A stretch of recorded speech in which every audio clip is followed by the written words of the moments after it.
But turning now to some national news from right here in New York. In the lead up to last month's elections, Democrats were confident about winning New York's 17th congressional district in the lower Hudson Valley. They were running five-term Congressman Sean Patrick Maloney, who's also chair of the DCCC. That's basically the campaign arm for Democrats in the House.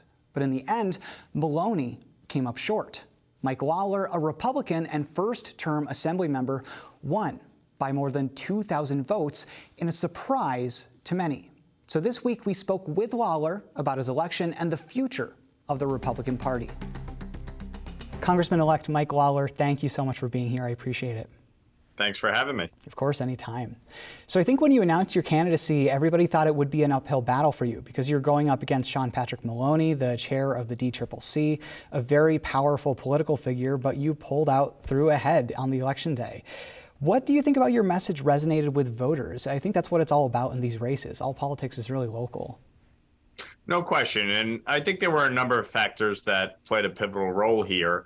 Number one, Democrats controlled everything in Washington, Albany, and New York City for the first time in our nation's history.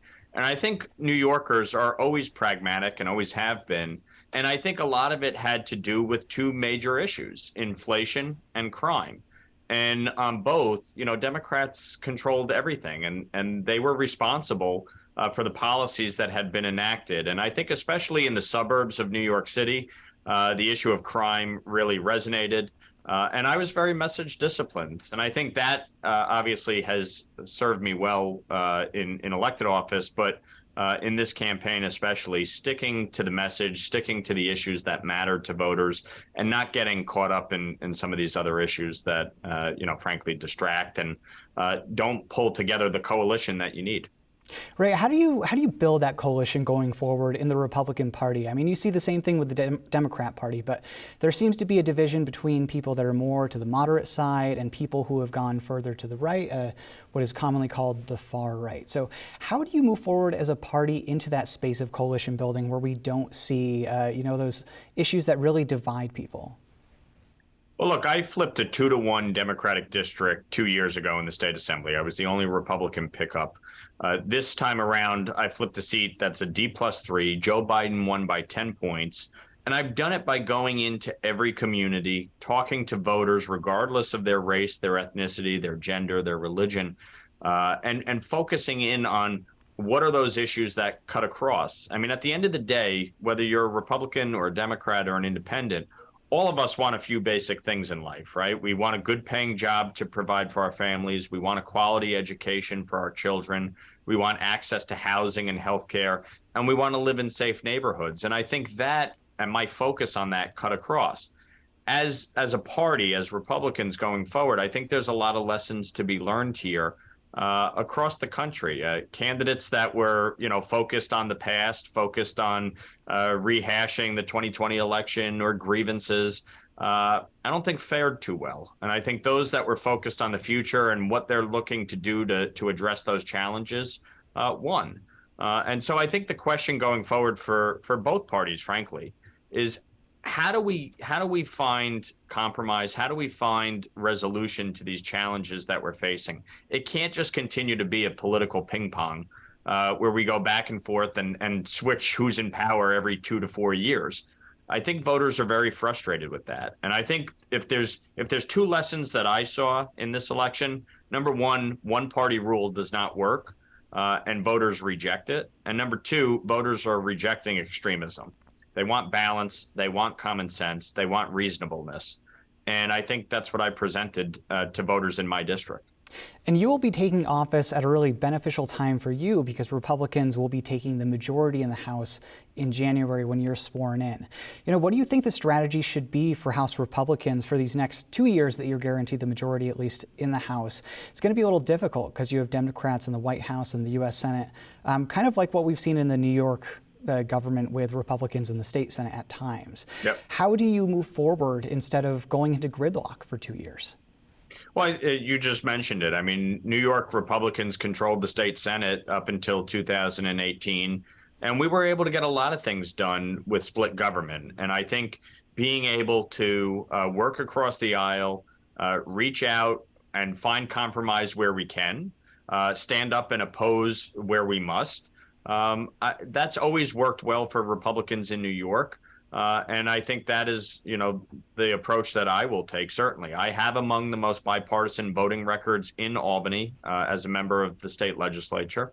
And I'm willing to work with the president, willing to work with Senate Majority Leader Chuck Schumer and others to get things done on behalf of New York and on behalf of the American people. And where we must oppose the Biden agenda and some of the policies that, frankly, have created some of the dynamics that we're dealing with from an economic standpoint, we will. But I think it's going to be incumbent upon everybody on all sides to give a little and to show a willingness to work across the aisle and compromise. It's not just Republicans acquiescing to Democrats, which is often, the mindset of those when they talk about bipartisanship.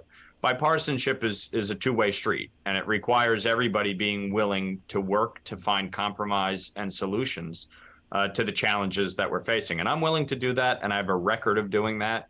And that's going to be my approach come January.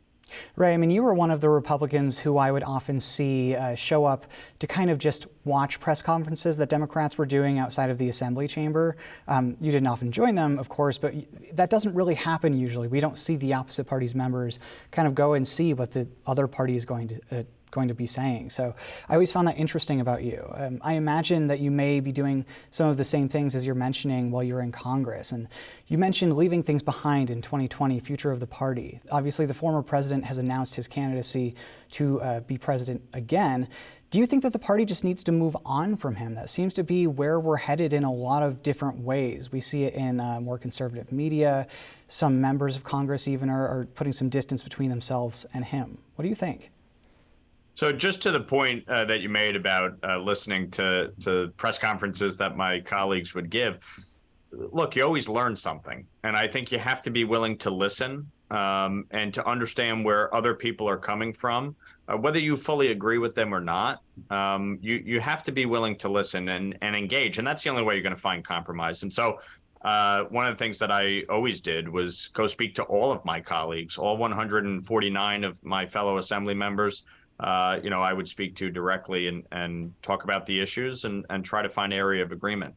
With respect to the former president, look, he's obviously announced his intention to run.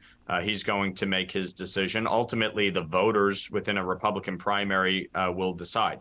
My focus is on the future, and I think any candidate that's running, whether it's the former president or somebody like a Ron DeSantis, who has kind of surged within the party, I think they need to be focused on the future, and they need to be focused on what they're going to do to address the challenges.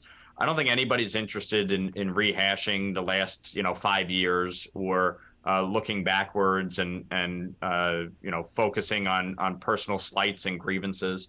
I think people want to see what the plan is to deal with these challenges. And if the former president is not able to do that, then I think the party needs to move in a different direction. And I think, people like Ron DeSantis, Glenn Youngkin, new voices in the party. I'm a big believer in looking forward and always having new voices rise to the top.